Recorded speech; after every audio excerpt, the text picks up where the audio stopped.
I got a new t-shirt. Hi everybody, welcome back to my channel on YouTube. My name is Dean. I'm happy you're back. We've had a lot of laughs over the years. My mom Jackie was in a...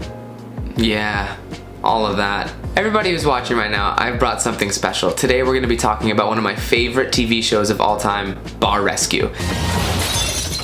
Bar Rescue is a reality TV show where a man who dyes his hair black every 15 minutes goes to failing restaurants across America and yells at everybody. I'm out of here! I'm just kidding, but he is loud. Jon Taffer is a longtime food and beverage industry consultant who specializes in nightclubs, bars, and pubs. This show is such a reality TV show. They add so many sound effects.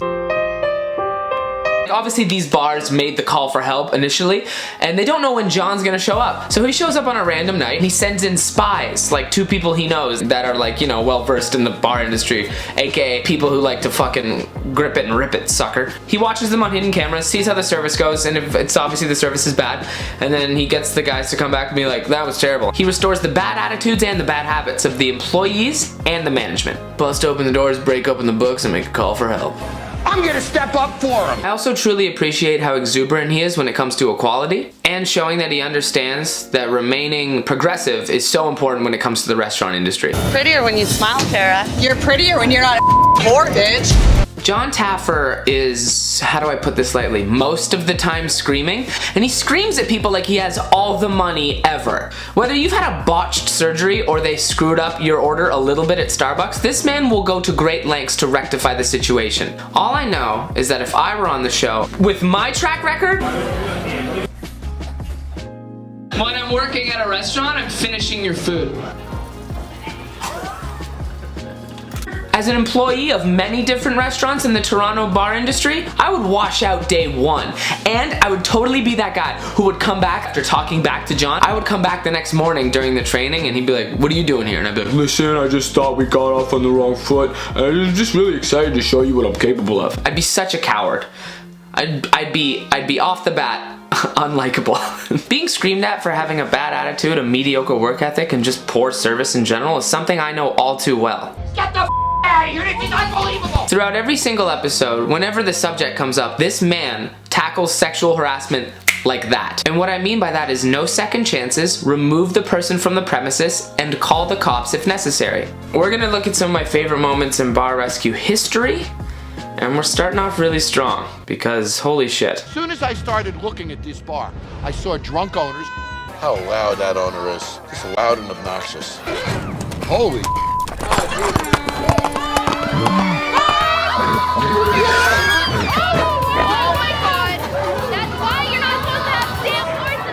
Saying that's why you're not supposed to have a damn horse in the bar is like saying that's why you're not supposed to have a damn horse in the bar. That's disgusting. And she's laughing. She thinks this is funny. I also find this funny. Look, I got so scared it like pooped. Oh, he crapped on the floor! Certainly isn't his first rodeo, huh? Oh! This ain't his first rodeo. Oh, I didn't even know she said that. A horse took a crap in the middle of this bar tonight. Took a crap.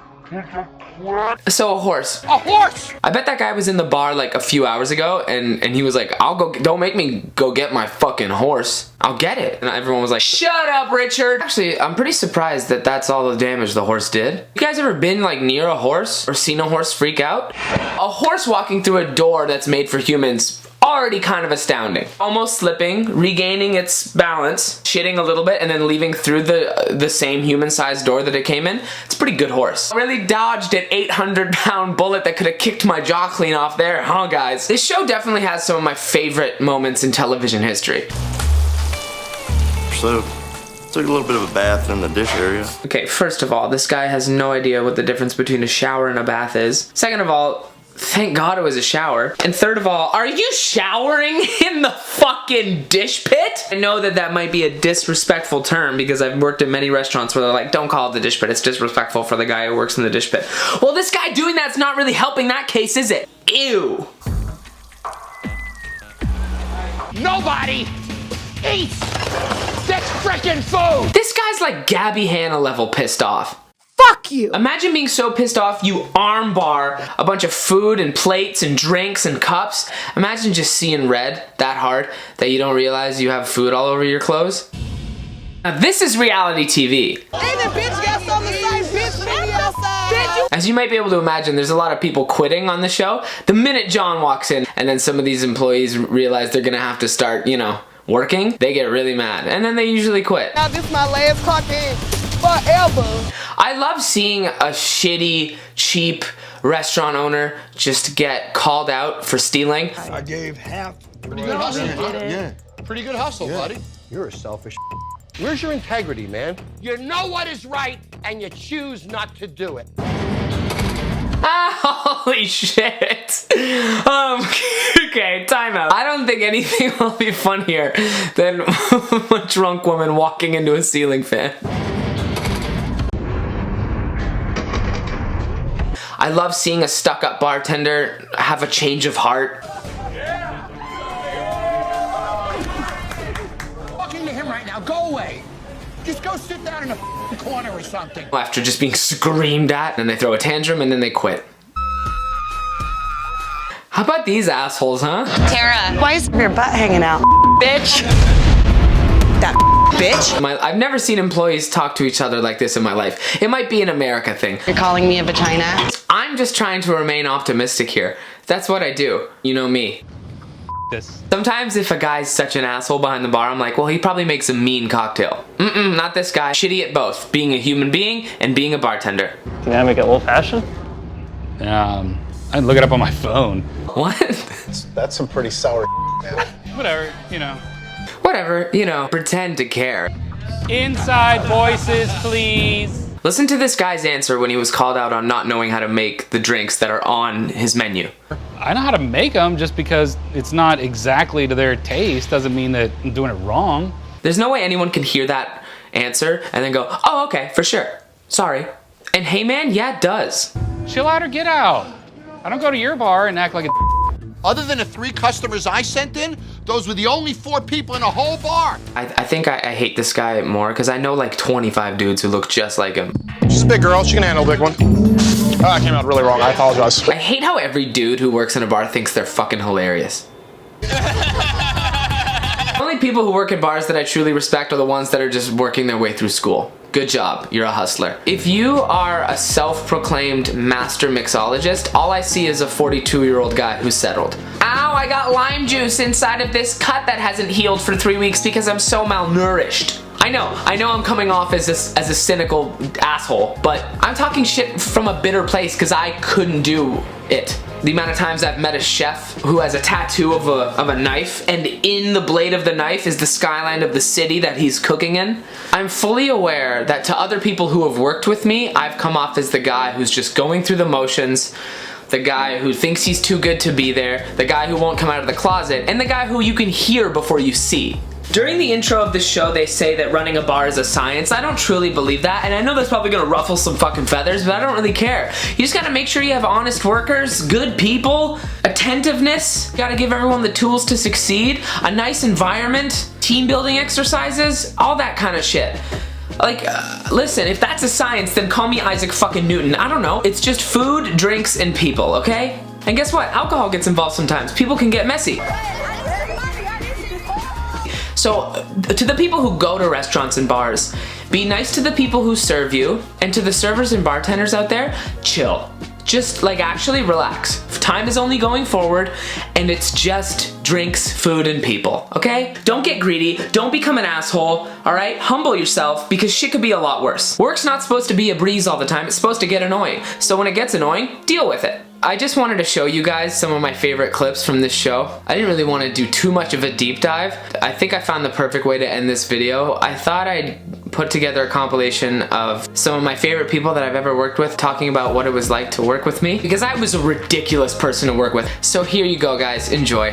Hi, my name is Jacob. Hi, I'm Curtis. My name's Peyton. Hey there, I'm Oren. Hey, my name is Ryan. My name is Rox. My name's Stu. My name's Jillian. My name is Tara. Hi, my name is Maha. I'm Jarrett. Hey, I'm Dan.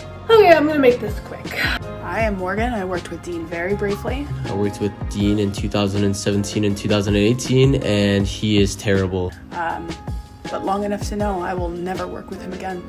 I worked with Dean for about 2 years. I worked with Dean for 2 years. I used to work with Dean at a restaurant in Toronto. I was also Dean's manager at a bar we both worked at. I've worked with Dean at 2 different restaurants for over a year now. I've worked with Dean at 2 bars now. He wasn't the greatest worker. We kind of just shared the same space.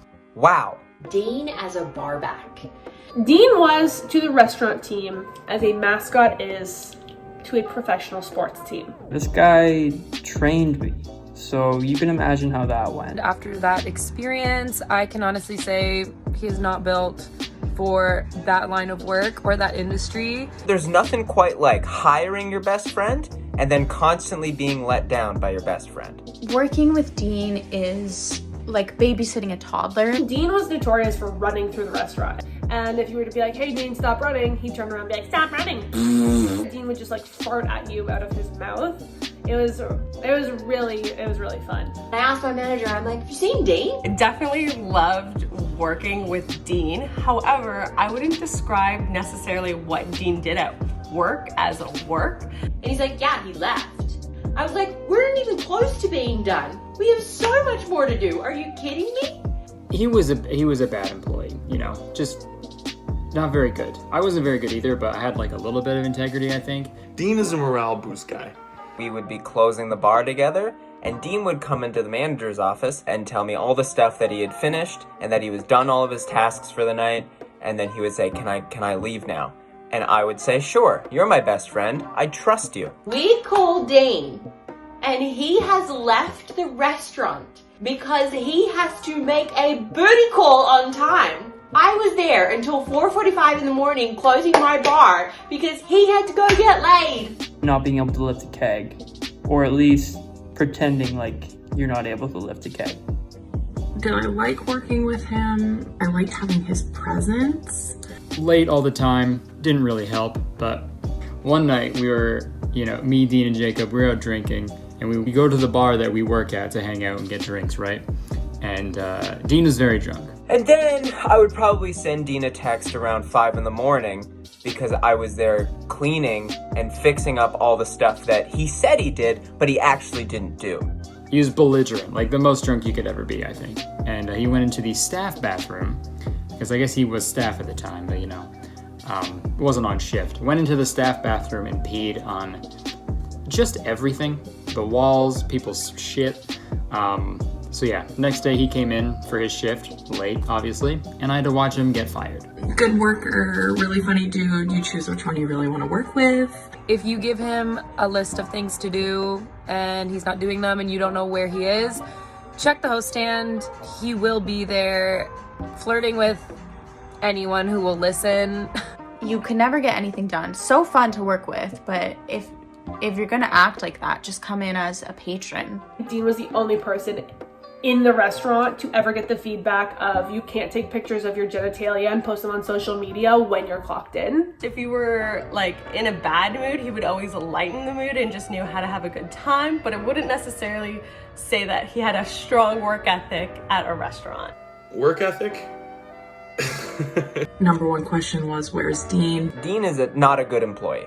I can say that 100%. Dean has time and time again let me down. But I have so many fond memories of working with Dean, and I think the hardest times I've ever laughed are when I was working with Dean. So yeah, great guy, love him to death, but terrible employee. But still. In everybody's way. But I was at Kochak and he probably spent 75% of the night just literally sitting with me at Kochak and basically doing my job for me and forgetting the fact that he had a whole other job to do.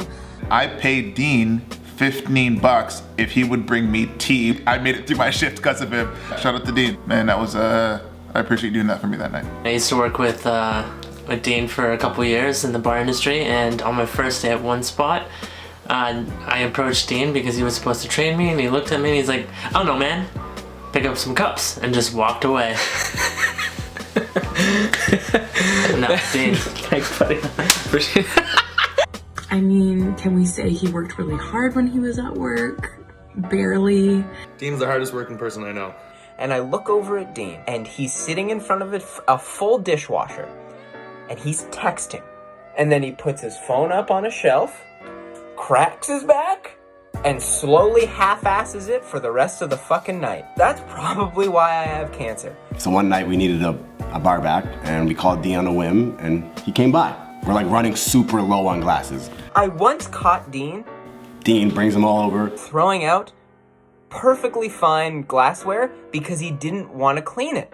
And I turned my head and I'm like, what are you doing? And Dean's like, fuck this, dude. And he just like starts throwing the shit in the garbage because he wanted to save time. Hey, why were you stretching after texting? I never understood that. I never understood why you stretched your back after texting. Hey, rough day at texting, man? Get back to fucking work, please? The good outweighs the bad, but just by a fucking little bit. It's so great that my friends are so supportive when it comes to me being like, hey, press record and say anything about what it was like to work with me. They were like, 100%, I'm clearing my schedule. Thank you very much for watching this video. You can subscribe if you want to. You can like if you like. You can dislike if you don't like. I will be trying my best to make weekly content like this, so I hope you stick around because it's gonna get crazy. I'll drop a link to my podcast and all my socials down below, and I just hope you have a great day, and I really appreciate you. Thank you for stopping by.